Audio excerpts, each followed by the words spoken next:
ఉన్నది వరకు మనము జొన్న దోశలు, జొన్న ఉప్మాలు, జొన్న రొట్టెలు చూసాం కదా. పిండి అయితే అయిపోయింది అనమాట. అందుకని మళ్ళీ పచ్చజొన్నలు తీసుకొచ్చాను.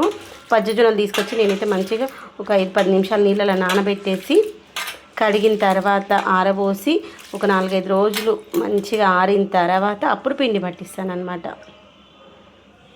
ఏమో తెలియదు కదా వీటికి ఏం కలుపుతారా, ఒక్కోసారి పచ్చజొన్నలను తెల్ల జొన్నలకి కలర్ కలుపుతారా అనిపిస్తుంది.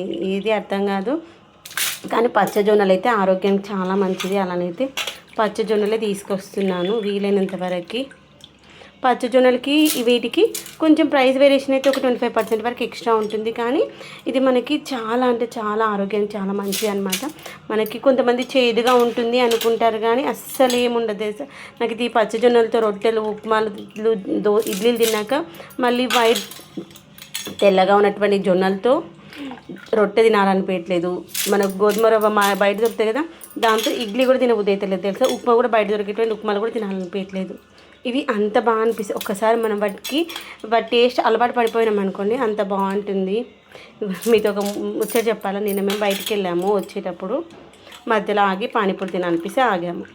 ఫోన్ నా చేతిలో నా కాళ్ళపైన ఉన్నట్టుంది. నేను ఆ విషయం మర్చిపోయాను. దిగేటప్పుడు ఫోన్ కింద పడిపోయింది కార్లోకి వెళ్ళి. అది కూడా నేను చూసుకోలేదు అసలు. మెయిన్ రోడ్ మేము ఇక్కడ సౌండ్ కూడా తెలియదు కదా. తీరా దిగేసాక కార్ లాక్ చేయమంటే మా హస్బెండ్ కార్ కీస్ కోసం వచ్చే అప్పుడు కింద పడింది. అది అఖిల్ చూశాడు. అమ్మ థ్యాంగాడ్ అనిపించింది. కొని 3 నెలలు అవుతుంది. 40,000 నీళ్ళలో పోసినట్టు అయిపోతుంది అనిపించింది. కానీ ఒకసారి అనిపిస్తుంది మన కష్టం అనేటువంటిది ఎప్పటికీ వృధా పోదు అనిపిస్తుంది. కొన్నిసార్లు వృధా పోయినా కానీ ఇదిగో అలా కలర్ వస్తాయి అన్నమాట.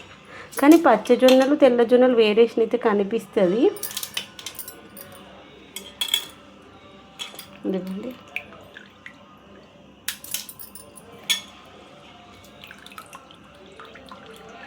కడిగేసుకొని ఇలా జాన్ల ప్లేట్లో వేసుకున్నాం అనుకోండి, మంచిగా ఆరిపోతుంది.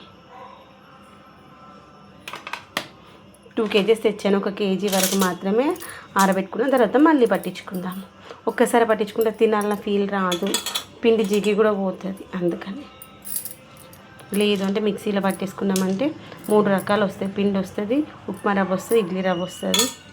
అలా కూడా వాడుకోవచ్చు. చూద్దాం వీలుని బట్టి.